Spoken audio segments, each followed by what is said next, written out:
കഴിയുന്നുണ്ട്, ആ ശ്ലോകങ്ങളെല്ലാം മനസ്സിലാക്കാൻ കഴിയുന്നുണ്ട് ഓരോരുത്തർ വായിക്കുമ്പോൾ. ഇത് കഴിഞ്ഞാലും നമുക്കത് ചൊല്ലാൻ പറ്റും. നല്ലൊരു കാര്യം.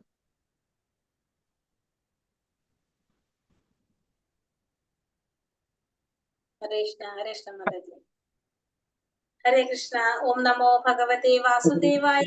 ഓം നമോ ഭഗവതേ വാസുദേവായ. നമോ ഭഗവതേ വാസുദേവായ. ഓം അജ്ഞാനതിമിരാന്ധസ്യ ജ്ഞാനാഞ്ജനാശലാകയ ചക്ഷുരുന്മീലിതം യേന തസ്മൈ ശ്രീ ഗുരവേ നമഃ. നമോ വിഷ്ണുപാദായ കൃഷ്ണപ്രേഷ്ഠായ ഭൂതലേ ശ്രീമതേ ഭക്തിവേദാന്ത സ്വാമിനിധി നാമിനെ.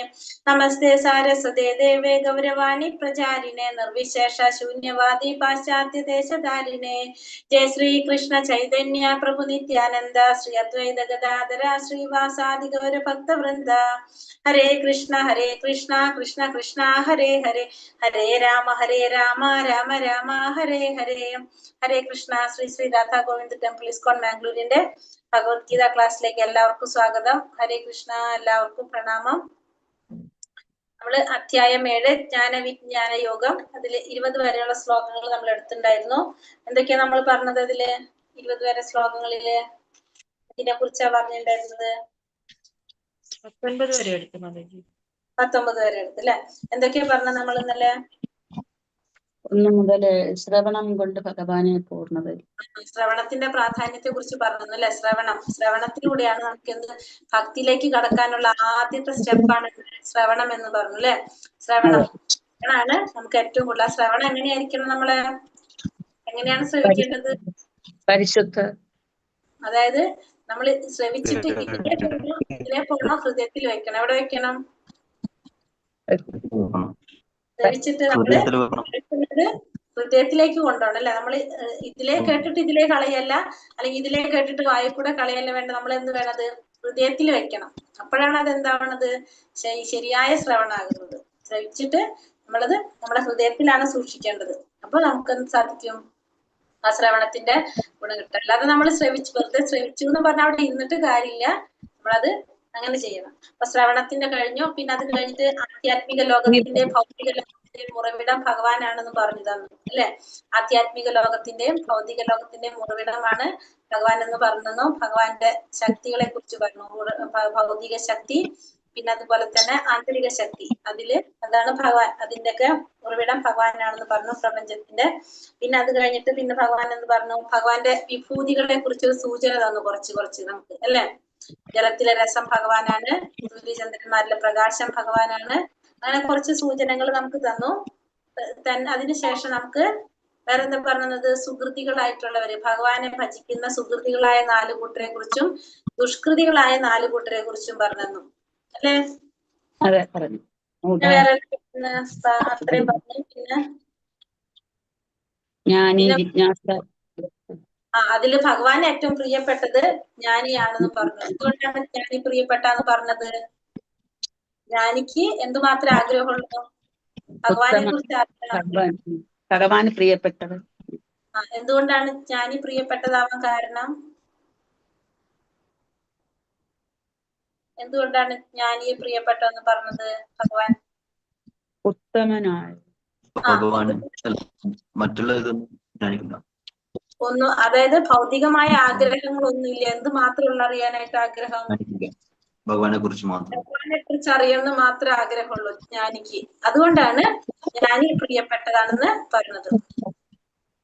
പിന്നെ നമ്മൾ എന്താ പറഞ്ഞ, ഭഗവാനെ ശരണം പ്രാപിക്കുന്ന അസംഖ്യം ജനന മരണങ്ങൾക്ക് ശേഷമാണ് എന്ത് സാധിക്കുന്നത്? ജ്ഞാനവാനായിട്ടുള്ള ഒരു വ്യക്തി സർവജ്ഞനാകുന്നതും ഭഗവാനെ ശരണം പ്രാപിക്കുന്നതും. അങ്ങനെയുള്ളവര് വളരെ വിരളമാണെന്നും പറഞ്ഞു. ഇനി അടുത്ത ഭാഗം, 5ാമത്തെ ഭാഗത്തിലേക്ക് കടക്കാം.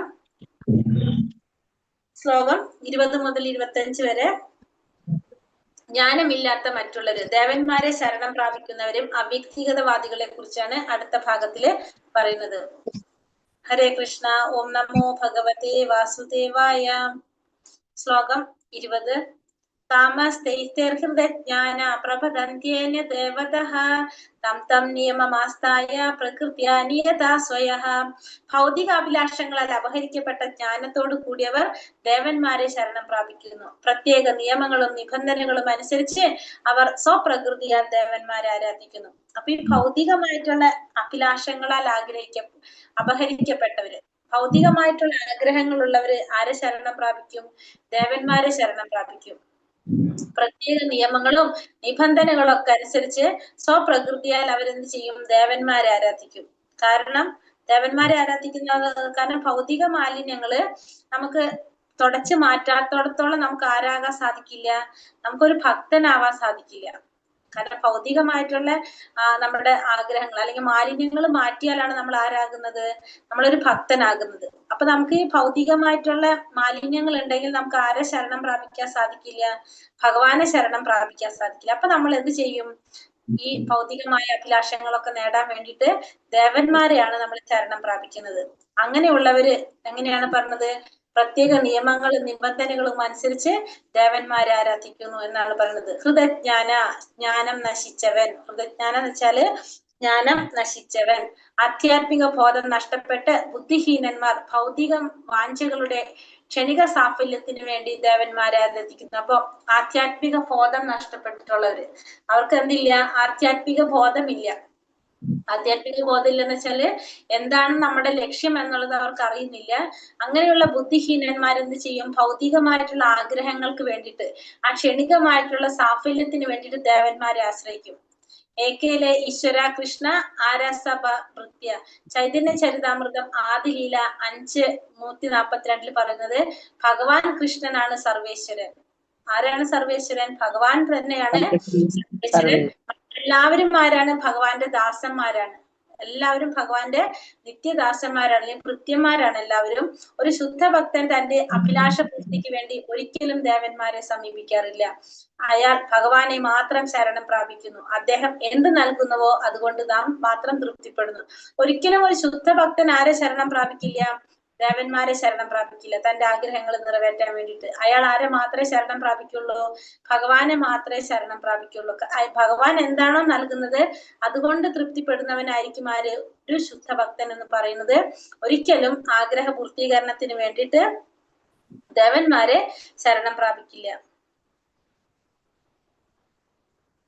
യോ യോ യാം യാം തനും ഭക്ത ശ്രദ്ധയാർച്ചിതുമിച്ഛതി തസ്യ തസ്യ ജലം ശ്രദ്ധാം താമേവാവിദധാമ്യഹം. ഞാൻ പരമാത്മ രൂപേണ സർവഹൃദയങ്ങളിലും കുടികൊള്ളുന്നു.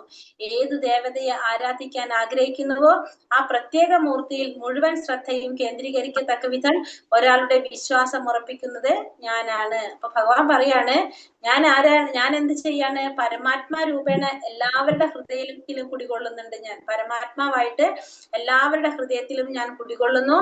ഏത് ദേവതയെ ആരാധിക്കാൻ ആഗ്രഹിക്കുന്നുവോ ആ പ്രത്യേക മൂർത്തിയിൽ മുഴുവൻ ശ്രദ്ധ കേന്ദ്രീകരിക്കുന്നതും അവരുടെ വിശ്വാസം ഉറപ്പിക്കുന്നതും ആര് തന്നെയാണ്? ഞാൻ തന്നെയാണ്. അപ്പൊ നമ്മുടെ ആഗ്രഹങ്ങൾക്ക് അനുസരിച്ചാണ് ഭഗവാൻ പ്രവർത്തിക്കുന്നത്. നമ്മുടെ ഉള്ളില് പരമാത്മ രൂപത്തിൽ ഭഗവാൻ ഇരിക്കുന്നുണ്ട്. ആ ഭഗവാൻ എന്ത് ചെയ്യാണ്? ഏത് ദേവതയാണോ നമ്മൾ ആഗ്രഹിക്കുന്നത്, ആരാധിക്കാൻ ആഗ്രഹിക്കുന്നത്, ആ പ്രത്യേക മൂർത്തിയിൽ നമ്മുടെ മുഴുവൻ ശ്രദ്ധ കേന്ദ്രീകരിക്കത്തക്ക വിധം നമ്മുടെ വിശ്വാസം ഉറപ്പിക്കുന്നതും ആര് തന്നെയാണ്? ഭഗവാൻ തന്നെയാണെന്ന് ഭഗവാൻ ഇവിടെ പറയുന്നു. അപ്പൊ ജീവാത്മാക്കളും ദേവന്മാരും ഭഗവത് ഇച്ഛയ്ക്ക് വിധേയരാണ്. തന്മൂലം ജീവാത്മാവിന് സ്വേച്ഛാനുസൃതം ഒരു ദേവനെ ആരാധിക്കാനോ ആ ദേവന് തന്നിഷ്ടപ്രകാരം അനുഗ്രഹങ്ങൾ നൽകാനോ കഴിവില്ല. ഭഗവത് ഇച്ഛയ്ക്ക് അനുസരിച്ചല്ലാതെ ഒരു പുൽക്കൊടിക്ക് പോലും വണങ്ങുകയില്ലെന്ന് പറയപ്പെടുന്നു. അപ്പൊ ജീവാത്മാക്കളും ദേവന്മാരും എല്ലാം എങ്ങനെയാണ്? ഭഗവാന്റെ നിയന്ത്രണത്തിലുള്ളവരാണ്. എല്ലാവരും ജീവാത്മാക്കൾ തന്നെയാണ്. ദേവന്മാരും ജീവാത്മാക്കളാണ്, നമ്മൾ ജീവാത്മാക്കൾ എല്ലാവരും ആരും തന്നെയാണ്? ജീവാത്മാക്കൾ തന്നെയാണ്. അപ്പൊ എല്ലാവരും ഭഗവാന്റെ നിയന്ത്രണത്തിന് വിധേയരായിട്ടുള്ളതാണ്. തന്നിഷ്ടത്തിന് നമ്മുടെ ഇഷ്ടത്തിന് ദേവന്മാർക്ക് പ്രവർത്തിക്കാനോ നമുക്ക് ജീവാത്മാക്കളായിട്ടുള്ള മനുഷ്യർക്ക് പ്രവർത്തിക്കാനോ സാധിക്കില്ല. അപ്പൊ നമ്മളൊരു ദേവനെ ആരാധിച്ചു കഴിഞ്ഞാല് ആരാധിക്കാനായിട്ട് നമ്മുടെ മനസ്സിൽ ആരാധിക്കണമെന്ന് തോന്നിക്കുന്നതും ആര് തന്നെയാണ്? നമ്മുടെ ആഗ്രഹപ്രകാരം ഭഗവാനാണ്. അത് കഴിഞ്ഞിട്ട് ആ ആരാധിക്കുന്ന ദേവന് തന്നിഷ്ടപ്രകാരം എന്ത് ചെയ്യാൻ സാധിക്കില്ല?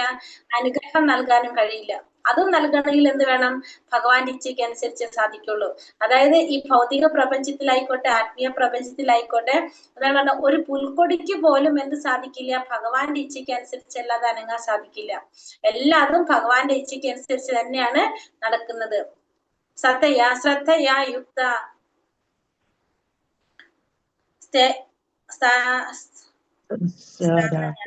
തസ്യാരാധാനമീകത്തെ ലഭത്തെ ച തഥാ കാമാൻ മയൈവാഭിഹിതം ഹിതാൻ.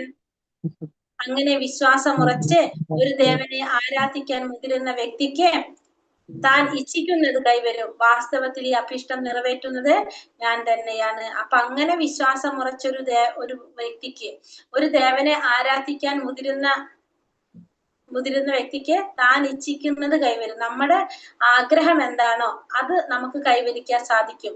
അത് നമുക്ക് ആരാ നൽകുന്നത്? ഭഗവാൻ തന്നെയാണ് നൽകുന്നത്. അതായത് നമ്മളൊരു ദേവനിൽ വിശ്വാസം ഉറപ്പിക്കുന്നത് ഭഗവാനാണ്. അങ്ങനെ വിശ്വാസം ഉറപ്പിച്ച് ആ ദേവനെ നമ്മൾ ആരാധിക്കാൻ തുടങ്ങുമ്പോ ആ വ്യക്തി ആഗ്രഹിക്കുന്നത് നടക്കും. പക്ഷെ ആ ആഗ്രഹം നടത്തുന്നത് ആരാണ്? ഭഗവാനാണ് നടത്തുന്നത്. അപ്പോ നമ്മുടെ ആഗ്രഹം എന്താണോ അത് നമുക്ക് നടക്കും. പക്ഷെ അത് നടത്തി തരുന്നത് ആരാണ്? ഭഗവാൻ തന്നെയാണ് അത് നടത്തി തരുന്നത്. അന്തവത്തു ഫലം, കിട്ടുന്ന ഫലം, പക്ഷെ ആ ഫലം എങ്ങനെയാണ്? ക്ഷണികമായിട്ടുള്ളതാണ്. ആ ഫലം ക്ഷണികമായിരിക്കും. ഭഗവാന്റെ വിശ്വശരീരത്തിലെ വ്യത്യസ്ത അംശങ്ങളാണ് ഈ ദേവന്മാരെന്ന് പറയുന്നത്. ആരാണ്? ഭഗവാന്റെ ഭഗവാന്റെ ശരീരത്തിലെ വ്യത്യസ്ത അംശങ്ങളാണ് ഈ ദേവന്മാര്. അപ്പൊ ഭഗവാന്റെ അനുവാദമില്ലാതെ എന്ത് സാധിക്കില്ല? ഈ ദേവന്മാർക്കൊന്നും അനങ്ങാൻ പോലും സാധിക്കില്ല. നമ്മള് ഭഗവാന്റെ ശരീരത്തിൽ വ്യത്യസ്ത അംശങ്ങളാണ് ദേവന്മാർ. അപ്പൊ ദേവന്മാർക്ക് ഇറങ്ങണമെങ്കിൽ, അതായത് ദേവന്മാര് ഭഗവാന്റെ ഇച്ഛയ്ക്ക് അല്ലാതെ അനുസരിച്ചല്ലാതെ ഒന്നും ചെയ്യാൻ ആർക്ക് സാധിക്കില്ല? ദേവന്മാർക്ക് സാധിക്കില്ല. അപ്പോ ദേവന്മാര് നമുക്ക് എന്തെങ്കിലും നൽകണമെങ്കിൽ ആരുടെ പെർമിഷൻ വേണം? ഭഗവാന്റെ പെർമിഷൻ കൂടിയാണ് നമുക്കത് നൽകുന്നത്. അപ്പൊ ദേവന്മാര് മാത്രല്ല, ജീവാത്മാക്കളും എങ്ങനെയാണ്? ഭഗവാന്റെ അംശം തന്നെയാണ്. ഭഗവാന്റെ അംശമാണെന്ന് പറയുന്നുണ്ട് അല്ലെ? ജീവാത്മാക്കളും എങ്ങനെയാണ് പറയുന്നത്? ബ്രാഹ്മണന്മാർ ക്ഷത്രിയന്റെ ശിരസും ബ്രാഹ്മണന്മാർ ഭഗവാന്റെ ശിരസ്, ക്ഷത്രിയർ ഭഗവാന്റെ കൈകള്, വൈശ്യർ ഭഗവാന്റെ അരക്കെട്ട്, ശൂദ്രർ ഭഗവാന്റെ കാലുകള്. ഇപ്പൊ 4 തരത്തിലാണ് പറയുന്നത്. ഈ ബ്രാഹ്മണർ എന്ന് പറയുന്നത് ഭഗവാന്റെ ശിരസാണ്, ക്ഷത്രിയർ എന്ന് പറയുന്നത് ഭഗവാന്റെ കൈകളും, വൈശ്യർ എന്ന് പറയുന്നത് ഭഗവാന്റെ അരക്കെട്ടും, ശൂദ്രർ എന്ന് പറയുന്നത് ഭഗവാന്റെ കൈകളുമാണ്. അപ്പൊ എല്ലാവരും ഭഗവാന്റെ അംശമാണ്. ഭഗവാന്റെ അംശമായതുകൊണ്ട് തന്നെ ആർക്കും എന്ത് സാധിക്കില്ല? സ്വന്തം ഇച്ഛയ്ക്ക് അനുസരിച്ച് പ്രവർത്തിക്കാനോ ഒന്ന് അനങ്ങാൻ പോലും അവർക്ക് സാധിക്കില്ല. ഭഗവാന്റെ ഹിതം അനുസരിച്ചാണ് എന്ത് ചെയ്യുന്നത്? ഓരോരുത്തരും പ്രവർത്തിക്കുന്നത്.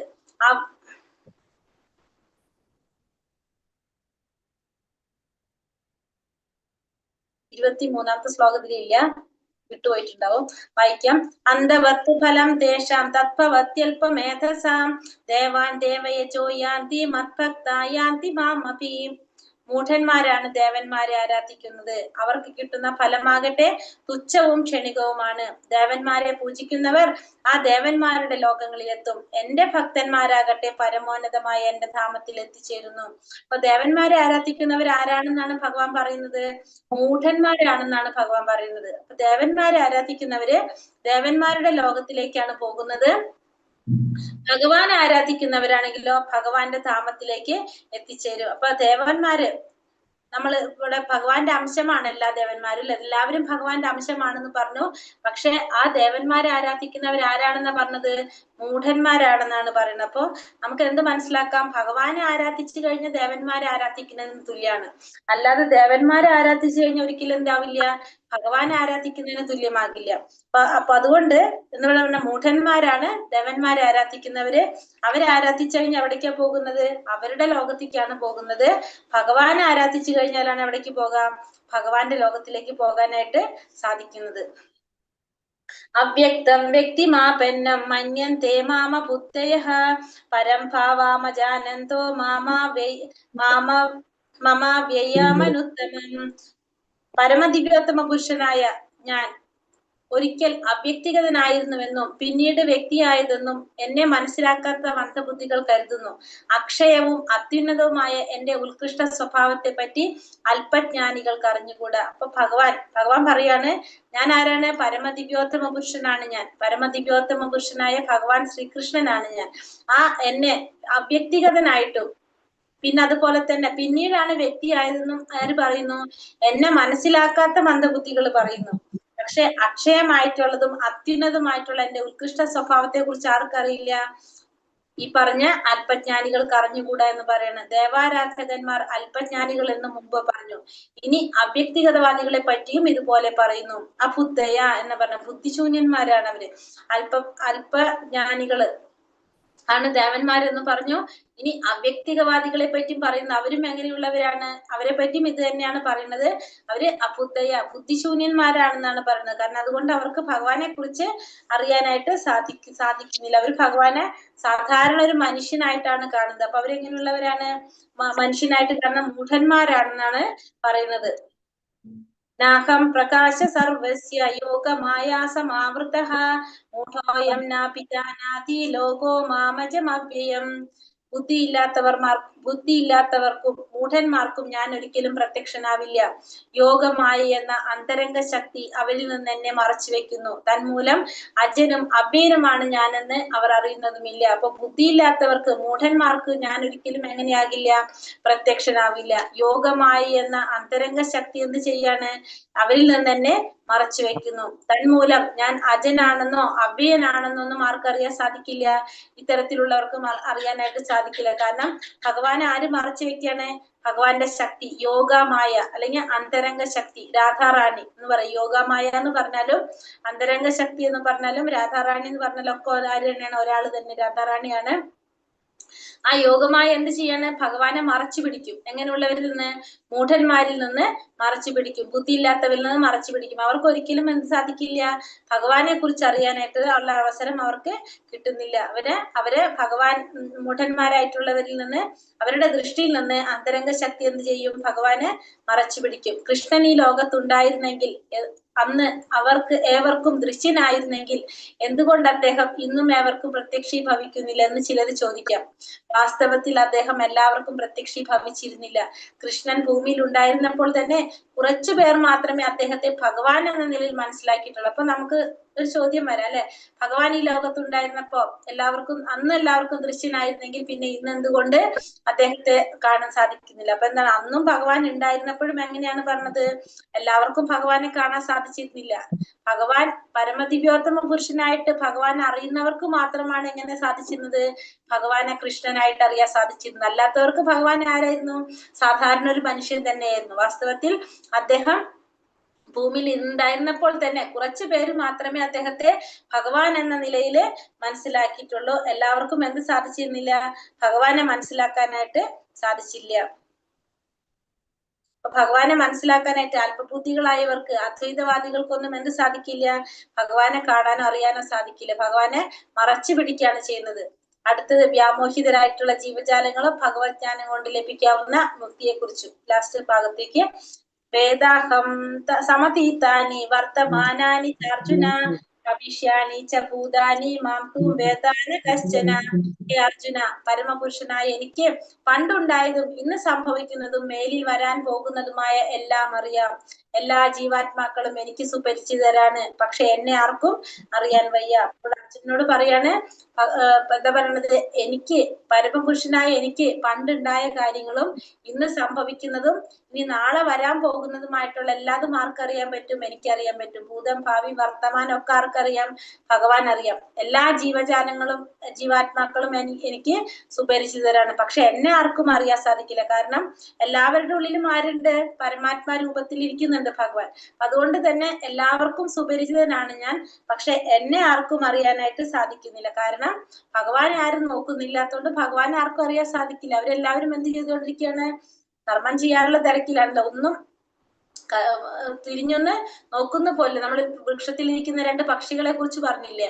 അതുകൊണ്ട് ഭഗവാനെ അറിയാനായിട്ട് ആർക്കും സാധിക്കുന്നില്ല. പക്ഷെ ഭഗവാൻ എല്ലാവരെയും അറിയാനായിട്ട് സാധിക്കും.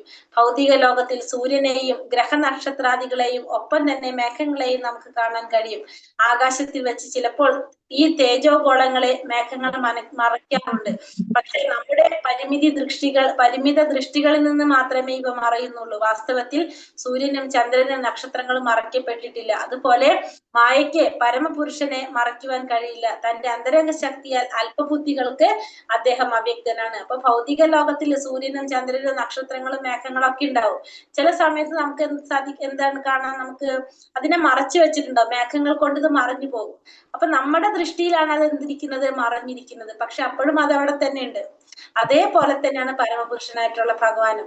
അല്പബുദ്ധികളുടെ മുന്നിൽ നിന്ന്, അല്പബുദ്ധികളുടെ ദൃഷ്ടിയിൽ നിന്നാണ് ആര് മറയ്ക്കപ്പെടുന്നത്, ഭഗവാൻ മറയ്ക്കപ്പെടുന്നത്. അല്ലാതെ ഭഗവാൻ ഒരിക്കലും മറയുന്നില്ല. മായയ്ക്ക് ഭഗവാനെ മറയ്ക്കാനായിട്ട് സാധിക്കില്ല.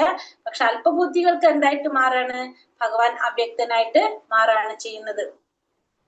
ഇച്ഛദ്വേഷ സമുത്ഥേന ദ്വന്ദ്വമോഹേന ഭാരത സർവഭൂതാനി സമ്മോഹം സർഗേ യാന്തി പരം തപ. ഹേ ശത്രുഞ്ജയനായ ഭാരത, എല്ലാ ജീവജാലങ്ങളും ജനനം മുതൽക്കേ രാഗദ്വേഷങ്ങളാകുന്ന ദ്വന്ദ്ങ്ങളാൽ വ്യാമോഹിതരാകുന്നു. ഇപ്പോൾ പറഞ്ഞതാണ് ഇവിടെ, എല്ലാ ജീവജാലങ്ങളും ജനനം മുതൽക്ക് തന്നെ ഈ രാഗദ്വേഷങ്ങളാകുന്ന ദ്വന്ദ്ങ്ങൾ കൊണ്ട് വ്യാമോഹിതരാകാണ് ചെയ്യുന്നത്. അപ്പൊ എല്ലാ ജീവജാലങ്ങൾക്കും എന്താണ് ഈ രാഗദ്വേഷങ്ങള്, രാഗദ്വേഷം എന്ന് വെച്ചാൽ നമ്മൾ ഇഷ്ടാനിഷ്ടങ്ങള്, അങ്ങനത്തെ ദ്വന്ദ്ങ്ങൾ കൊണ്ട് നമ്മളെല്ലാവരും എങ്ങനെയാണ് വ്യാമോഹിതരായിട്ട് മാറാണ് ചെയ്യുന്നത്. നമ്മളെല്ലാത്തിനെ നമ്മള് വ്യാമോഹിതരായിട്ട് മാറുന്നു ദ്വന്ദ്ങ്ങൾ കൊണ്ട്. ആ ദ്വന്ദ്ം വ്യാമോഹങ്ങളാണ് നമ്മൾക്ക് വരാണ് ചെയ്യുന്നത്. രാഗദ്വേഷങ്ങളാകുന്ന ദ്വന്ദ്ങ്ങളിൽ നിന്നാണ് ഈ മായാശക്തി പ്രത്യക്ഷപ്പെടുന്നത്. ഇവയ്ക്ക് വഴങ്ങി മൂഢാത്മാവ് ഭഗവാനോട് ഏകീഭവിക്കാൻ ആഗ്രഹിക്കുകയാണ്. ഒപ്പം തന്നെ കൃഷ്ണന്റെ ഭഗവത് ഭാവത്തിൽ ഈർഷ്യാലുവാവുകയും ചെയ്യും. ഭഗവാൻ കൃഷ്ണൻ തന്റെ അന്തരംഗ ശക്തികളിലൂടെയാണ് പ്രത്യക്ഷീഭവിക്കുന്നതെന്ന് രാഗദ്വേഷങ്ങളാൽ വ്യാമോഹിതരല്ലാത്ത ശുദ്ധ ഭക്തന്മാർക്കറിയാം. ഈ രാഗദ്വേഷങ്ങളുടെ ആ ദ്വന്ദ്ങ്ങളിൽ നിന്നാണ് എന്ത് വരുന്നത്, മായാശക്തി വരുന്നത്. ഇവയ്ക്ക് വഴങ്ങി മൂഢാത്മാവ് എന്ത് ചെയ്യാണ്, ഭഗവാനോട് ഏകീഭവിക്കാൻ ആഗ്രഹിക്കുകയാണ് ചെയ്യുന്നത്. ആര്, മൂഢാത്മാക്കള് ഭഗവാനോട് ഏകീഭവിക്കാനായിട്ട് ആഗ്രഹിക്കുന്നു. അപ്പോ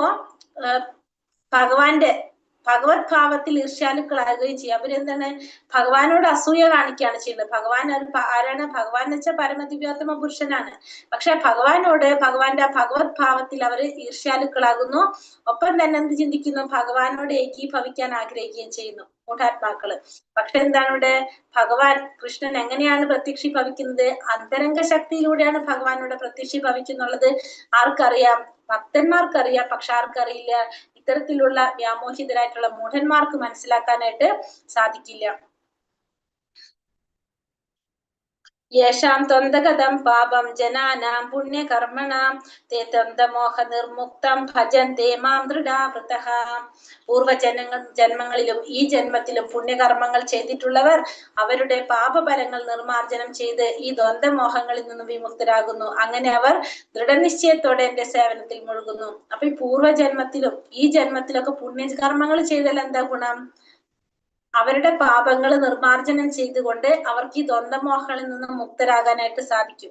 അങ്ങനെ അവർക്ക് ദൃഢനിശ്ചയത്തോടു കൂടി ഭഗവാന്റെ സേവനത്തിൽ ഏർപ്പെടാൻ സാധിക്കും. അപ്പൊ നമ്മള് കുറെ പുണ്യങ്ങൾ ചെയ്തു, പൂർവ്വജന്മത്തിലും ചെയ്തു, ഈ ജന്മത്തിലും ചെയ്തു. ഇപ്പൊ നമ്മൾ നാമം ജപിക്കുന്നത് ഇപ്പൊ നമ്മളെ സംബന്ധിച്ചത് പുണ്യകർമ്മമാണ്. കാരണം അപരാധം നമ്മൾ ചെയ്യുമ്പോൾ ചിലപ്പോൾ അപരാധങ്ങൾ സംഭവിക്കുന്നുണ്ടാവും. പക്ഷെ നമ്മൾ ചെയ്യുന്നത് എന്താണ്, ഭഗവാന്റെ നാമാണ് ജപിക്കുന്നത്. അപ്പൊ നമ്മൾ എന്താണ് ചെയ്യുന്നത്, ഒട്ടും ശ്രദ്ധയില്ലാതെ നാമം ജപിച്ചു എന്ന് വിചാരിക്കുക, അപ്പോഴും നമ്മൾ ചെയ്യുന്നത് എന്താണ്, ഒരു പുണ്യപ്രവർത്തിയാണ് നമ്മൾ അവിടെ ചെയ്യുന്നത്. അതുകൊണ്ടാണ് നാമജപത്തിന്റെ ഫലം നമുക്ക് എപ്പോഴും കിട്ടുന്നു പറയാൻ കാരണം, ഇപ്പൊ നമ്മൾ നാമം ജപിക്കുമ്പോ അപരാധങ്ങളില്ലാതെ നാമം ജപിച്ചു കഴിഞ്ഞാൽ ശ്രേഷ്ഠമായി. പക്ഷെ നമ്മളിപ്പോ നാമം ജപിക്കുമ്പോഴും നമ്മൾ നാമം ജപിക്കുന്നുണ്ട്, നമുക്ക് തെറ്റുകൾ സംഭവിക്കുന്നെങ്കിൽ അപ്പോഴും നമ്മൾ ചെയ്യുന്ന എന്താണ്, ഒരു പുണ്യകർമ്മമാണ് ചെയ്യുന്നത്, ഭഗവാന്റെ നാമം ജപിച്ചുകൊണ്ടിരിക്കുക. അപ്പൊ നമ്മൾ ഈ പുണ്യകർമ്മങ്ങളൊക്കെ ചെയ്യുമ്പോൾ ആ പുണ്യകർമ്മത്തിന്റെ ഫലമായിട്ട് നമുക്ക് എന്ത് സാധിക്കും, നമ്മുടെ പാപഫലങ്ങൾ ഇല്ലാതാക്കാനായിട്ട് സാധിക്കും. അങ്ങനെ നമുക്ക് ആ ദ്വന്ദ്മോഹങ്ങളിൽ നിന്ന് വിമുക്തരാകാനും ദൃഢനിശ്ചയത്തോടു കൂടി ഭഗവാന്റെ സേവനത്തിൽ മുഴുകാനും നമുക്ക് സാധിക്കും. യഥാർത്ഥത്തിൽ മുക്തനാവണമെന്ന് ആഗ്രഹിക്കുന്നവർ ഭക്തന്മാരെ സേവിക്കേണ്ടതാണെന്ന് ഭാഗവതം പറയുന്നു. അപ്പൊ ശ്രീമദ് ഭാഗവതത്തിൽ പറയുന്നത് എന്താണ്, ഒരു വ്യക്തി മുക്തനാവണമെങ്കിൽ എന്താണ് വേണ്ടത്, ഭഗവാനെയല്ല ഭഗവാന്റെ ഭക്തന്മാരെയാണ് സേവിക്കേണ്ടത്. ഭഗവാൻ പറയുന്നുണ്ടല്ലേ, ഭഗവാൻ എവിടെ ഇരിക്കുന്നത്, ഭക്തന്മാരുടെ ഹൃദയത്തിലാണ് ഭഗവാൻ ഇരിക്കുന്നത്. ഭഗവാനെ നമ്മള് നിരാകരിച്ചാൽ, അല്ലെങ്കിൽ ഭഗവാനെ നമ്മള് എന്താ പറയാ, ഭഗവാനോട് നമ്മൾ ദേഷ്യം കാട്ടിയാലും ഭഗവാൻ അത് പൊറുക്കും. പക്ഷെ ഭഗവാന്റെ ഭക്തനെ ഉപദ്രവിച്ചു കഴിഞ്ഞാൽ ഒരിക്കലും ഭഗവാൻ പൊറുക്കില്ല. നമുക്ക് അംബരീഷ് മഹാരാജാവിന്റെ കഥയൊക്കെ നമുക്കറിയാം. അപ്പൊ ഭഗവാൻ എപ്പോഴും എവിടെയാണ്? ഭക്തന്മാരുടെ ഹൃദയത്തിലാണ് ഇരിക്കുന്നത്. അപ്പൊ ഒരു ഭക്തി മുക്തനാവാൻ ആഗ്രഹിക്കുന്നുണ്ടെങ്കിൽ എന്ത് വേണം? ഭഗവാനെയല്ല സേവിക്കേണ്ടത്, ഭഗവാന്റെ ഭക്തന്മാരെയാണ് സേവിക്കേണ്ടത്. മഹത് സേവാദ്വാര മഹൂർ വിമുക്ത, ഭൗതികതയിൽ മുഴുകിയവരായുള്ള സഹവാസം തമോമയ ജീവിതത്തിലേക്കുള്ള വഴിയാണ്. തമോദ്വാരം യോഷിതാം സംഗി സംഘം, അതായത് നമ്മൾ ഈ ഭൗതികതയിൽ മുഴുകി നമ്മൾ ജീവിക്കുകയാണെങ്കിൽ ആ സഹവാസം നമ്മൾ എന്തിലേക്കാണ് കൊണ്ടുവരുന്നത്? തമോമയ ജീവിതത്തിലേക്ക്, തമോമയമായിട്ടുള്ള ജീവിതത്തിലേക്കാണ് നമ്മളെ കൊണ്ടുപോകുന്നത്. ജരാ മരണ മോക്ഷായ മാമാശ്രിത്യ ശ്രീയദന്തിയേ തേ ബ്രഹ്മ തത്വിതു കൃഷ്ണ ആത്മധ്യാത്മം കർമ്മ ചാഖിലം. വാർദ്ധക്യത്തിൽ നിന്നും മൃത്യുവിൽ നിന്നും മോചനം നേടാൻ പ്രയത്നിക്കുന്ന ബുദ്ധിമാന്മാർ ഭക്തിഭരിതമായ സേവനത്താൽ എന്നെ ആശ്രയിക്കുന്നു. ആധ്യാത്മിക പ്രവർത്തനങ്ങളെ പറ്റി പൂർണ്ണജ്ഞാനമുള്ള അവർ വാസ്തവത്തിൽ ബ്രഹ്മം തന്നെ. അപ്പൊ ഈ വാർദ്ധക്യത്തിൽ നിന്നും അതുപോലെ തന്നെ മൃത്യുവിൽ നിന്നും മോചനം നേടാൻ പ്രയത്നിക്കുന്ന ബുദ്ധിമാന്മാർ എന്ത് ചെയ്യും? ഭക്തിഭരിതമായ സേവനത്താൽ എന്നെ ആശ്രയിക്കുന്നു. അപ്പൊ ഈ വാർദ്ധക്യത്തില് ഇതിൽ നിന്നൊക്കെ മോചനം നേടാൻ പ്രയത്നിക്കുന്ന ബുദ്ധിമാന്മാര് ഭക്തിഭരിതമായ സേവനം കൊണ്ട് ഭഗവാനെ ആശ്രയിക്കും. കാരണം ആധ്യാത്മിക പ്രവർത്തനങ്ങളെ പറ്റി പൂർണ്ണജ്ഞാനമുള്ള അവർ വാസ്തവത്തിൽ എന്താണ്? ബ്രഹ്മം തന്നെയാണ്. അപ്പൊ ബ്രഹ്മം എന്ന് പറയുന്നത് ഇവിടെ ജീവാത്മാവിനെയാണ് പറയുന്നത്. ബ്രഹ്മം ഇവിടെ എന്താണ്? അവര് ബ്രഹ്മം തന്നെയാണെന്ന് പറയണം. അപ്പൊ വാർദ്ധക്യത്തിൽ നിന്നും മൃത്യുവിൽ നിന്നും മോചനം നേടാൻ പ്രയത്നിക്കുന്ന ബുദ്ധിമാന്മാര് ഭഗവാന്റെ സേവനം ചെയ്തുകൊണ്ട് ഭഗവാനെ ആശ്രയിക്കുന്നു. ആധ്യാത്മിക പ്രവർത്തനങ്ങളെ കുറിച്ച് പൂർണ്ണമായ ജ്ഞാനം നേടിയിട്ടുള്ളവരാണ് അവര്. അവർക്ക് എന്ത് സാധിക്കും? ഭഗവാനെ ആശ്രയിക്കാനായിട്ട് സാധിക്കും, ഭഗവാനെ ശരണം പ്രാപിക്കാനായിട്ട് സാധിക്കും. കാരണം ഭഗവാനെ കുറിച്ചുള്ള പൂർണ്ണജ്ഞാനം നേടിയവരാണ് അവര്. ഗോലോക വൃന്ദാവനം എന്നറിയപ്പെടുന്ന കൃഷ്ണന്റെ വിശിഷ്ടധാമത്തിൽ ബുദ്ധി കുറഞ്ഞ ബ്രഹ്മസാക്ഷാത്കാരം ലഭിച്ചവർക്ക് പോലും പ്രവേശനമില്ല. അപ്പൊ ഭഗവാന്റെ ഗോലോക വൃന്ദാവനത്തില് അങ്ങനെയുള്ളവർക്കാണ് ബ്രഹ്മസാക്ഷാത്കാരം ലഭിച്ചവർക്ക് പോലും പ്രവേശനമില്ല. വാസ്തവത്തിൽ കൃഷ്ണാവബോധപൂർവം പ്രവർത്തിക്കുന്നവരെ ബ്രഹ്മൻ എന്ന് വിളിക്കപ്പെടാൻ അർഹയുള്ളൂ. അപ്പൊ ബ്രഹ്മൻ എന്ന് വിളിക്കുന്നത് ആരെയാണ്? കൃഷ്ണാവബോധത്തോടെ പ്രവർത്തിക്കുന്നവരെയാണ് ഇവിടെ ബ്രഹ്മം എന്ന് വിളിക്കാൻ അർഹതയുള്ളൂ എന്ന് പറയും. മാമാശ്രിത്യ അവരാണ് ശരിക്കും കൃഷ്ണന്റെ ലോകം പ്രാപിക്കാൻ യത്നിക്കുന്നത്. കൃഷ്ണനെ പറ്റി യാതൊരു മിഥ്യധാരണയും ഇല്ലാത്തവരെ അങ്ങനെയാണ് ബ്രഹ്മൻ തന്നെ. അപ്പൊ ഭഗവാനെ കുറിച്ച് തെറ്റായ ഒരു ധാരണ ഇല്ലാത്തവരാണ് ആര്? ബ്രഹ്മൻ എന്ന് പറയുന്നത്. അപ്പൊ എങ്ങനെയുള്ള ജീവാത്മാക്കളാണ് ബ്രഹ്മൻ എന്ന് പറയുന്നത്? ഭഗവാന്റെ ഭക്തന്മാരാണ് ആര്? ബ്രഹ്മൻ എന്നറിയപ്പെടുന്നത്. അവര് എന്താണ്? അവരെ മാത്രമാണ് ബ്രഹ്മൻ എന്ന് വിളിക്കാൻ അർഹതയുള്ളവര്. അവര് വാദപൂർവം കൃഷ്ണാവബോധത്തോടെ പ്രവർത്തിക്കുന്നവരാണ്. ഭഗവാന്റെ ആ ഗോലോക വൃന്ദാവനം പ്രാപിക്കാനായിട്ട് യത്നിക്കുന്നവരാണ്. ഭഗവാനെ കുറിച്ച് യാതൊരു മിഥ്യാധാരണയും ഇല്ലാത്തവരാണ് അവർ. അങ്ങനെയുള്ളവരാണ് ആര്? ബ്രഹ്മം എന്ന് വിളിക്കാനായിട്ട് അർഹതയുള്ളത്. സാധി ഭൂതാദി ദൈവം മാം സാധി യജ്ഞം ചെയ്യേ വിദുഹു പ്രയാണ കാലേ പീച്ചമാം ദേവി ദുർയുക്ത ചേതസഹ.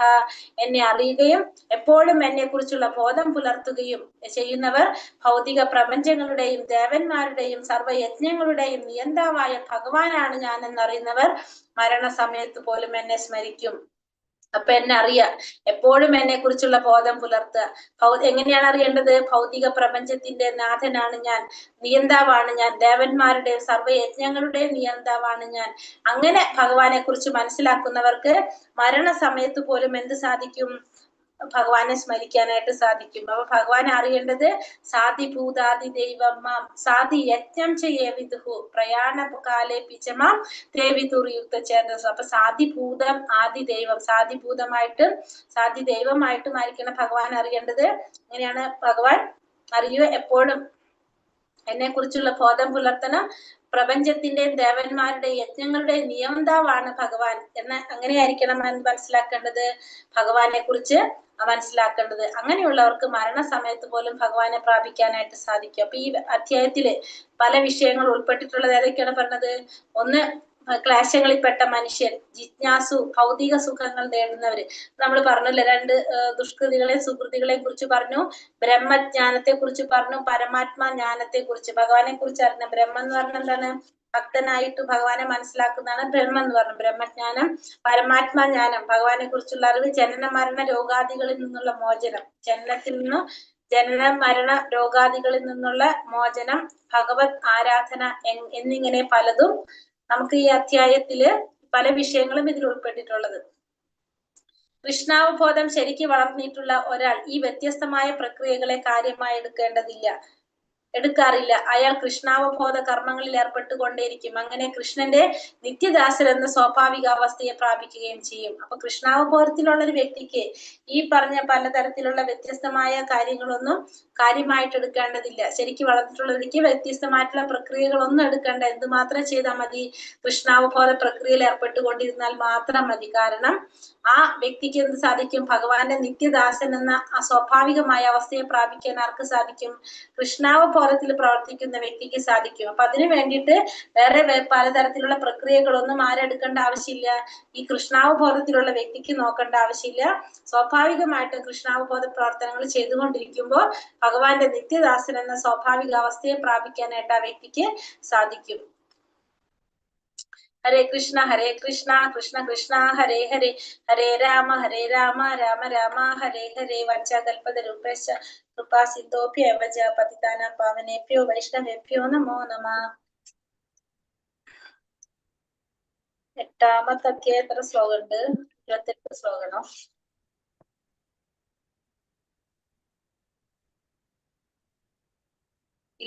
ശ്ലോകം തുടങ്ങട്ടെ? അധ്യായം ജസ്റ്റ് സമയമുണ്ടോ? ബുദ്ധിമുട്ടുണ്ടോ? കുഴപ്പമില്ല, തുടങ്ങി വെക്കാം. അപ്പൊ അങ്ങനെയാണെങ്കിൽ നാളെ, അല്ലെങ്കിൽ 28 ശ്ലോകം നാളെ എടുക്കാൻ പറ്റില്ലല്ലോ. ഒരു 5-6 ശ്ലോകം എടുത്താൽ നാളെ നമുക്ക് ഈ അധ്യായം 8ാമത്തെ എടുക്കാം, കംപ്ലീറ്റ് ചെയ്യാലോ. ചെയ്തോട്ടെ? ക്വസ്റ്റ്യൻ ആൻസർ പോലെ ഇതിലില്ലല്ലോ, ക്വസ്റ്റ്യൻ ആൻസർ ഇല്ലല്ലോ അധികം, 3-4 എണ്ണല്ലേ ഉള്ളൂ 7ാമത്തേല്.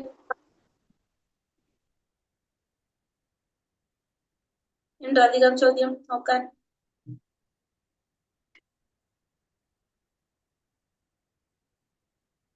മൂന്നെണ്ണേ ഉള്ളൂ. ഓക്കെ, അപ്പൊ ജസ്റ്റ് ഒന്ന് തുടങ്ങാം. ഹരേ കൃഷ്ണ. ഭഗവത്ഗീത അധ്യായം 8, പരമപദ പ്രാപ്തി. പരമപദം പ്രാപിക്കുക. ശ്രീ രാധാ ഗോവിന്ദ് കി ജയ്. അധ്യായം 8-ന് 6 ഭാഗങ്ങളാക്കിയാണ് തിരിക്കുന്നത്.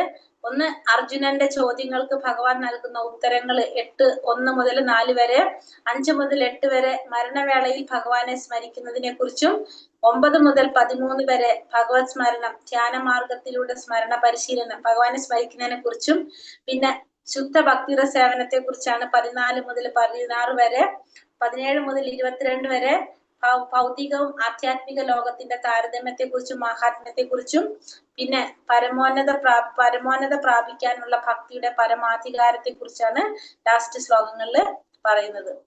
ആദ്യത്തെ ഭാഗം അർജുനന്റെ ചോദ്യങ്ങൾക്ക് ഭഗവാൻ നൽകുന്ന ഉത്തരങ്ങൾ.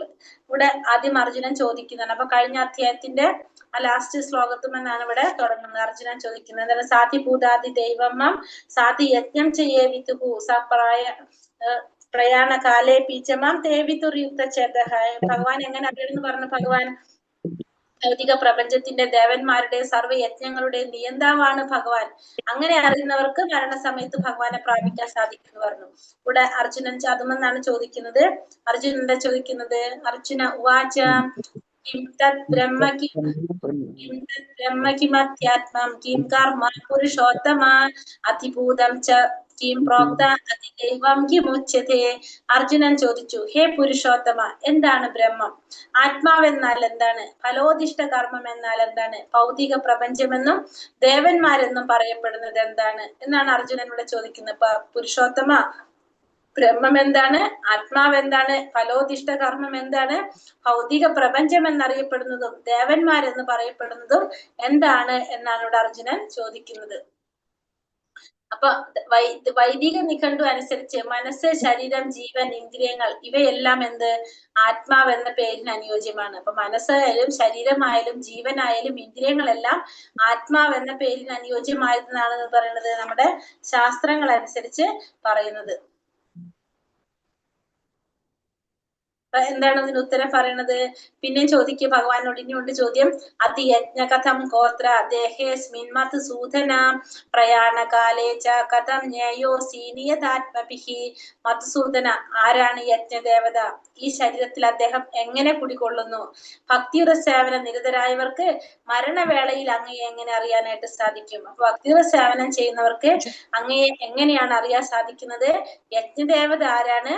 ഈ ശരീരത്തിൽ അദ്ദേഹം എങ്ങനെയാണ് കുടികൊള്ളുന്നത് എന്നാണ് അർജുനൻ ഭഗവാനോട് ചോദിക്കുന്നത്. അപ്പൊ അർജുനൻ ആരോടെ ചോദിക്കുന്ന? പുരുഷോത്തമനായിട്ടുള്ള ഭഗവാനോടാണ് ഈ ചോദിക്കുന്നത്. കാരണം അർജുനന്റെ ചോദ്യങ്ങൾക്ക് യഥാവിധി ഉത്തരം നൽകാൻ സാധിക്കുന്ന ഉറപ്പുള്ള ഒരു വ്യക്തിയോടാണ് ഭഗവാൻ ഇത്തരത്തിലുള്ള ചോദ്യങ്ങൾ ചോദിക്കുന്നത്. യജ്ഞദേവത, അത് ഇന്ദ്രനോ വിഷ്ണുവോ ആകാം.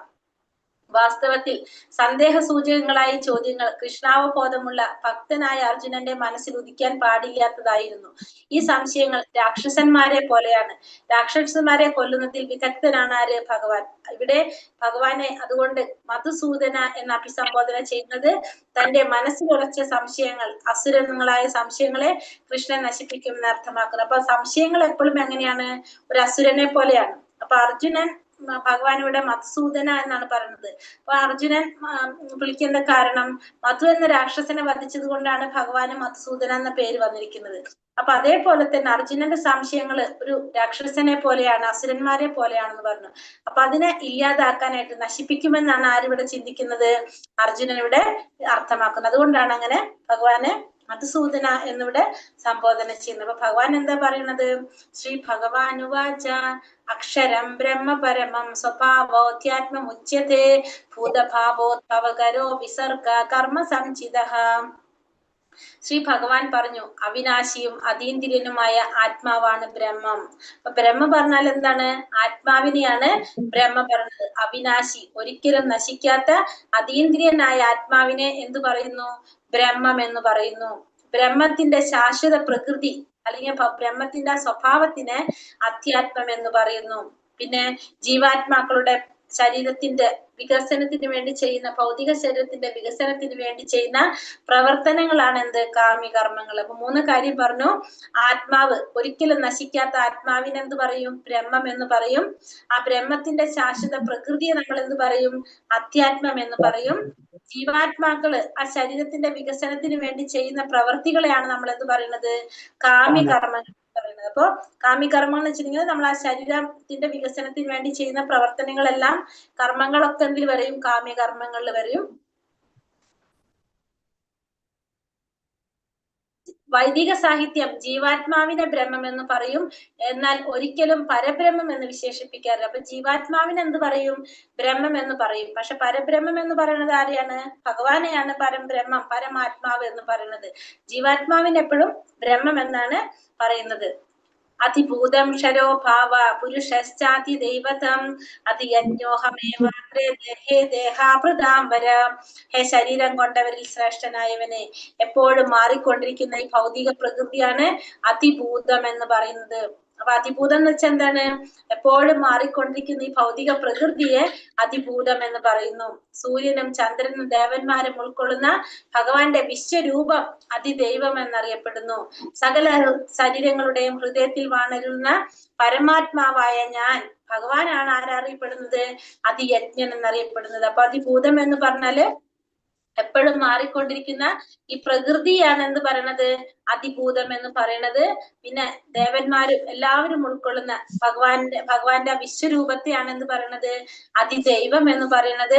എല്ലാവരുടെ ഹൃദയത്തിലും പരമാത്മാവായിട്ടിരിക്കുന്ന ശംഖുചക്ര ഗദാപത്മത്തോടു കൂടിയ ആ ഭഗവാനായിട്ടുള്ള എന്നെ അതിയജ്ഞൻ എന്നും അറിയപ്പെടുന്നു. അപ്പൊ ഭഗവാനോട് പറയാണ്, മാറിക്കൊണ്ടിരിക്കുന്ന ഈ ഭൗതിക പ്രകൃതിയെ അതിഭൂതം എന്ന് പറയുന്നു. സൂര്യനും ചന്ദ്രനും ദേവന്മാരും എല്ലാം ഉൾക്കൊള്ളുന്ന ഭഗവാന്റെ വിശ്വരൂപം അതിദൈവം എന്ന് പറയുന്നു. എല്ലാവരുടെ ഹൃദയത്തിലും വാണരുളുന്ന ശംഖുചക്ര ഗദാപത്മത്തോടു കൂടി എല്ലാവരുടെ ഹൃദയത്തിലും വാണരുളുന്ന ആ ഭഗവാനെയാണ് എന്ത് പറയണത്? അതിയജ്ഞൻ എന്ന് പറയുന്നത്.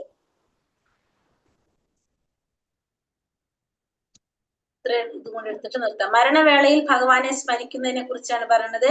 ഓരോ മരണസമയത്ത് ഭഗവാനെ സ്മരിച്ചു കഴിഞ്ഞാൽ നമുക്ക് തീർച്ചയായിട്ടും എന്ത് സാധിക്കും? ഭഗവാനെ പ്രാപിക്കാനായിട്ട് സാധിക്കും. അതാണ് പറയുന്നത് ഇവിടെ. അന്തകാലേച്ച മാമേവ സ്മരേവരം യപ്രയാതി സമദ്ഭാവം യയാതീന യാതി നാസ്ത്യത്ര സംശയഃ ഇവിടെ എന്താ പറഞ്ഞത്? മരണസമയത്ത് എന്നെ തന്നെ സ്മരിച്ചുകൊണ്ട് ശരീരം ത്യജിക്കുന്നവൻ എന്റെ ഭാവത്തെ ഉടൻ തന്നെ പ്രാപിക്കുമെന്നതിന് സംശയമില്ല. അപ്പൊ ആരാണോ ഭഗവാനെ സ്മരിച്ചുകൊണ്ട് ശരീരം വെടിയുന്നത് ആ വ്യക്തിക്ക് എന്ത് സാധിക്കും? ഭഗവാനെ ഉടനെ തന്നെ ഭഗവാനെ പ്രാപിക്കാൻ സാധിക്കുമെന്നാണ് പറയുന്നത്. അപ്പോൾ ആ കൃഷ്ണാവബോധത്തിന്റെ പ്രാധാന്യം നമുക്ക് പറഞ്ഞു തരാണ്. ആരാണോ ഭഗവാനെ സ്മരിച്ചുകൊണ്ട് നമ്മുടെ അവബോധം ഭഗവാനായിട്ട് ഇരുന്നുകൊണ്ട് നമ്മൾ ശരീരം വെടിയുന്നത്, അപ്പൊ നമുക്ക് എന്ത് സാധിക്കും? ഉടനെ തന്നെ നമുക്ക് ഭഗവാനെ പ്രാപിക്കാൻ സാധിക്കും എന്നുള്ളതിന് യാതൊരു സംശയമില്ല എന്നാണ് പറയുന്നത്. ഈ ശ്ലോകത്തിലപ്പോ കൃഷ്ണാവബോധത്തിന്റെ പ്രാധാന്യം ഊന്നി പറയുന്നു. കൃഷ്ണാവബോധത്തോടെ ദേഹം ത്യാഗം ചെയ്യുന്ന അവന് ഉടനെ തന്നെ എന്താണ്? ഭഗവാന്റെ അതീന്ദ്രിയ ഭാവം കൈക്കൊള്ളാൻ സാധിക്കും. ആരാണോ ദേഹത്യാഗം ചെയ്യുന്നത് ഭഗവാന്റെ ഒരു ബോധത്തോടു കൂടി, അങ്ങനെയുള്ളവർക്ക് ഉടനെ തന്നെ ഭഗവാന്റെ അതീന്ദ്രിയ ഭാവം കൈക്കൊള്ളാൻ സാധിക്കും. ഭക്തിപൂർവമായ സേവനത്തിലൂടെ കൃഷ്ണാവബോധം പുലർത്തി പോരാത്ത ജീവന് പവിത്രത ഇല്ലാത്തത് കൊണ്ട് ഭഗവത് സ്മരണ ഉണ്ടാവില്ല. അതുകൊണ്ട് ഒരാൾ ജീവിതത്തിന്റെ ആരംഭഘട്ടം മുതൽക്കേ തന്നെ എന്ത് വേണം? കൃഷ്ണാവബോധം പരിശീലിക്കണം. നിര്യാണ വേളയിൽ വിജയം വരിക്കണമെങ്കിൽ കൃഷ്ണസ്മരണ അത്യന്താപേക്ഷിതമാണ്. അപ്പൊ നമുക്ക് ഭക്തിപൂർവ്വം ഭഗവത് സേവനം ചെയ്താൽ മാത്രമാണ് എന്ത് സാധിക്കുന്നത്? ചെയ്യുന്നവർക്കാണ് കൃഷ്ണസ്മരണ ഉണ്ടാകുന്നത്. അല്ലാത്തവർക്ക് പവിത്രത ഇല്ലാത്തത് കൊണ്ട് എന്തുണ്ടാവില്ല? കൃഷ്ണസ്മരണ ഉണ്ടാവില്ല. അപ്പൊ അതുകൊണ്ട് തന്നെ നമ്മൾ എന്ത് വേണം? ജീവിതത്തിന്റെ ആരംഭം മുതൽക്ക് തന്നെ, തുടക്കത്തിൽ മുതൽ, നമ്മള് കുറെ പ്രായമായിട്ടല്ല, ജീവിതത്തിന്റെ നമുക്ക് ജീവിതം തുടങ്ങുമ്പോൾ തന്നെ നമ്മൾ എന്ത് വേണം? കൃഷ്ണാവബോധം പരിശീലിക്കണം. പ്രഹ്ലാദ മഹാരാജ് പറഞ്ഞത് 5 വയസ്സ് തൊട്ട് തുടങ്ങണം എന്നാ പറയുന്നത്. അത് നമുക്ക് ശീലിക്കണം. നിര്യാണ വേളയിൽ വിജയം കൈവരിക്കണമെങ്കിൽ കൃഷ്ണസ്മരണ അത്രയും അത്യാവശ്യമായിട്ടുള്ളൊരു കാര്യമാണ്. യം യം വാപി സ്മരൻ ഭാവം ത്യജത്യന്തേ കളേവരം തം തമേ വൈദി കൗന്ദേയ സദാ തദ്ഭാവ ഭാവിതഃ.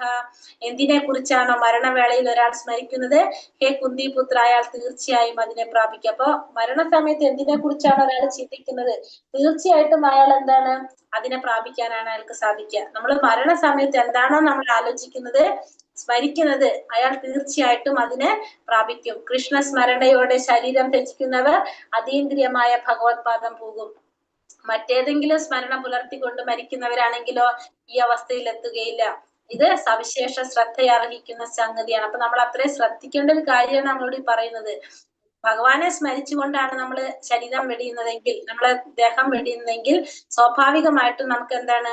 നമുക്ക് ഭഗവാനെ പ്രാപിക്കാനായിട്ട് സാധിക്കും, ഭഗവത് പരമപദം പോകാനായിട്ട് സാധിക്കും. അതല്ല മറ്റേതെങ്കിലും സ്മരണ കൊണ്ടാണ്, സ്മരണ വെച്ചിട്ടാണ് നമ്മള് മരിക്കുന്നതെങ്കിൽ നമുക്ക് എന്താണ്? ഈ അവസ്ഥയിലേക്ക് നമുക്ക് എത്താൻ സാധിക്കില്ല. അപ്പൊ അത് നമ്മള് സവിശേഷ ശ്രദ്ധ അർഹിക്കുന്ന ഒരു സംഗതിയാണ്. നമുക്ക് എന്ത് വേണം? മരണസമയത്ത് നമുക്ക് എന്ത് അത്യാവശ്യമാണ്? ഭഗവാന്റെ സ്മരണ നമുക്ക് അത്യാവശ്യമാണ്. അതുകൊണ്ട് നമ്മൾ എന്ത് ചെയ്യണം? തസ്മാത് സർവേഷു കാലേഷു മാമനുസ്മര യുത്യച്ച മയ്യർപ്പിത മനോബുദ്ധിർ മാമേ വൈശ്യസ്യ സംശയഃ. അതിനാൽ അർജുന, ശ്രീകൃഷ്ണ രൂപത്തിൽ നീ എന്നെ എപ്പോഴും ഓർമ്മിക്കുക. അതോടൊപ്പം തന്റെ നിയത കർമ്മമായ യുദ്ധം നിർവഹിക്കുകയും ചെയ്യുക. സ്വകർമ്മങ്ങളെല്ലാം എനിക്കായി അർപ്പിച്ചും മനോബുദ്ധികളിലെല്ലാം ഉറപ്പിച്ചും ഇരുന്നാൽ നീ എന്നെ പ്രാപിക്കും, സംശയമില്ല. അപ്പൊ അതുകൊണ്ട് നീ എന്ത് ചെയ്യണം? ശ്രീകൃഷ്ണന്റെ രൂപത്തിലാണ് നീ എന്നെ എപ്പോഴും ഓർക്കേണ്ടത്. മാത്രമല്ല നീ എന്ത് ചെയ്യാൻ വേണം? നിന്റെ നിയത കർമ്മങ്ങൾ, നിനക്ക് പറഞ്ഞിരിക്കുന്ന നിന്റെ കർമ്മങ്ങൾ നീ നിർവഹിക്കുകയും ചെയ്യണം. അങ്ങനെ നിന്റെ കർമ്മങ്ങളെല്ലാം നീ എനിക്കായി അർപ്പിച്ച് നിന്റെ മനോബുദ്ധികള്, മനസ്സും ബുദ്ധിയും ഒക്കെ എന്നിൽ ഉറപ്പിച്ചു കഴിഞ്ഞാൽ നിനക്ക് എന്നെ പ്രാപിക്കാൻ സാധിക്കുന്നുള്ളതിന് യാതൊരു സംശയവും ഇല്ല. അപ്പൊ അർജുനനോട് പറയാണ്, നീ എന്നെ ശ്രീകൃഷ്ണ രൂപത്തിൽ ഓർമ്മിക്കാൻ വേണം, നിന്റെ നിയത കർമ്മങ്ങൾ നീ ചെയ്യാൻ വേണം. നിർദ്ദിഷ്ട കർമ്മം നിറവേറ്റുന്നതിൽ നിന്ന് പിന്തിരിയാൻ ഭഗവാൻ ആരെയും പ്രേരിപ്പിക്കുന്നില്ല. ഒരാൾക്ക് ഈ പ്രവർത്തികൾ തുടരുന്നതോടൊപ്പം തന്നെ ഹരേ കൃഷ്ണ മഹാമന്ത്രം ഉച്ചരിച്ചുകൊണ്ട് ഭഗവത് സ്മരണ പുലർത്തുകയും ചെയ്യാം. അപ്പൊ നമ്മൾ എന്ത് ചെയ്യണം? നമ്മുടെ ഓരോരുത്തരുടെയും കടമകൾ നമ്മൾ ചെയ്യാൻ വേണം. ഒപ്പം തന്നെ നമ്മൾ എന്ത് ചെയ്യണം? ഭഗവാന്റെ നാമം ജപിക്കുകയും വേണം, ഭഗവത് സ്മരണ പുലർത്തുകയും ചെയ്യണം. അപ്പൊ നമ്മള് ചെയ്യേണ്ട കാര്യങ്ങളിൽ നിന്ന് മാറാൻ ഭഗവാൻ ഒരിക്കലും നമ്മളോട് പറയുന്നില്ല. അഭ്യാസയോഗയുക്തേന ചേതസാനാന്യഗാമിന പരമം പുരുഷം ദിവ്യം യാതി പാർത്ഥാനു ചിന്തയൻ. എന്നെ പരമദിവ്യോത്തമ പുരുഷനായിട്ട് ആരാണോ ധ്യാനിക്കുന്നത്, ആരാണോ മാർഗത്തിൽ നിന്ന് വ്യതിചലിക്കാതെ തുടർച്ചയായി എന്നെ മനസ്സിൽ സ്മരിക്കുന്നത്, അല്ലയോ പാർത്ഥ, അയാൾ നിശ്ചയമായും എന്നെ പ്രാപിക്കും. അപ്പൊ ആരാണോ ഭഗവാനെ പരമദിവ്യോത്തമ പുരുഷനായിട്ട് ആരാണോ ഭഗവാനെ ധ്യാനിക്കുന്നത്, മാർഗത്തിൽ നിന്ന് വ്യതിചലിക്കാതെ തുടർച്ചയായിട്ട് ഭഗവാനെ സ്മരിച്ചു കൊണ്ടിരിക്കുന്നത് ആരാണോ അവർക്ക് നിശ്ചയമായിട്ടും എന്ത് സാധിക്കും? ഭഗവാനെ പ്രാപിക്കാനായിട്ട് സാധിക്കും. അപ്പോ ഭഗവാനെ പരമദിവ്യോത്തമ പുരുഷനായിട്ട് ആരാധിക്കുക, എപ്പോഴും ഭഗവാനെ ധ്യാനിച്ചു കൊണ്ടിരിക്കുക, ആ മാർഗത്തിൽ നിന്ന് വ്യതിചലിക്കാതെ ഭഗവാനെ സ്മരിച്ചു കൊണ്ടിരിക്കുകയാണെങ്കിൽ എന്താണ്? നിശ്ചയമായിട്ടും ഭഗവാനെ പ്രാപിക്കാൻ സാധിക്കുന്ന ഭഗവാനോട് ഉറപ്പ് തരാണ്. അതായത് ഒരു ശലഭമായിട്ട് തീരാനായിട്ട് തീവ്ര അഭിലാഷമുള്ള ആഗ്രഹമുള്ള ഒരു പുഴു അതേ ജന്മത്തിൽ തന്നെ ശലഭമായിട്ട് മാറുന്നത് കാണാം. പലപ്പോഴും പറയാറുള്ള ഒരു ഉദാഹരണമാണിത്. നിരന്തരം കൃഷ്ണനെ പറ്റി ചിന്തിച്ചു കൊണ്ടിരുന്നാൽ നമുക്കും കൃഷ്ണന്റേതുപോലുള്ള രൂപം ലഭിക്കുന്നതാണ്. അപ്പൊ നമുക്ക് എന്താണ്? നമ്മുടെ ആഗ്രഹങ്ങളാണ് നമുക്കെല്ലാം നടത്തി തരുന്നത്. നമ്മൾ അപ്പൊ അത്രയും നമുക്ക് ആഗ്രഹങ്ങൾ ഉണ്ടെങ്കിൽ ഈ ജന്മത്തിൽ തന്നെ നമുക്കത് സാധിക്കും. അതുകൊണ്ടാണ് ഇവിടെ ആ പുഴുവിന്റെ ഉദാഹരണം പറയുന്നത്. ശലഭമായിട്ട് തീരാനായിട്ട് അത്രയും ആഗ്രഹമുള്ള പുഴു ആ ജന്മത്തിൽ തന്നെ അതിന് എന്ത് സാധിക്കും? ശലഭമായിട്ട് മാറാൻ സാധിക്കും. അതേപോലെ തന്നെ നിരന്തരം ഭഗവാനെ കുറിച്ച് ചിന്തിച്ചു കൊണ്ടിരുന്ന നമുക്കും എന്ത് സാധിക്കും? ഭഗവാന്റേത് പോലുള്ള രൂപം നമുക്ക് ലഭിക്കും. അതായത് ഭഗവാന്റെ ലോകത്തിലേക്ക് നമുക്ക് പോകാനായിട്ട് സാധിക്കും. ഹരേ കൃഷ്ണ കൃഷ്ണ കൃഷ്ണ ഹരേ ഹരേ, ഹരേ രാമ രാമ രാമ ഹരേ ഹരേ, ഹരേ കൃഷ്ണ. വഞ്ചകൽപതരുഭ്യശ്ച കൃപാ സിന്ധുഭ്യവ ച പതിതാനാം പാവനേഭ്യോ വൈഷ്ണവേഭ്യോ നമോ നമഃ. अनंत कोटि वैष्णव वृत्ति की जय, श्रील प्रभुपाद की जय, गुरुदेव की जय, निताय गौर प्रेमानंदे। हरि हरि बोल। हरे कृष्णा क्वेश्चन आंसर ഇന്നലത്തെ ക്വസ്റ്റ്യൻ ആൻസർ ഉണ്ടാവും അല്ലെ?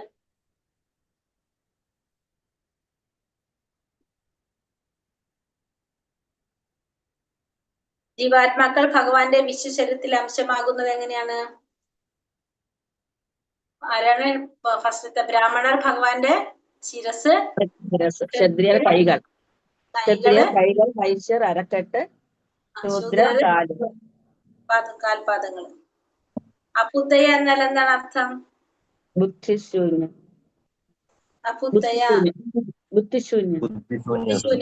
ബുദ്ധിശൂന്യന്മാരെയാണ് അപുത്തയ എന്ന് പറയുന്നത്. ഈ അധ്യായത്തിൽ ഉൾപ്പെട്ടിട്ടുള്ള വിഷയങ്ങൾ ഏതൊക്കെയാ പറഞ്ഞത്? ബ്രഹ്മജ്ഞാനം,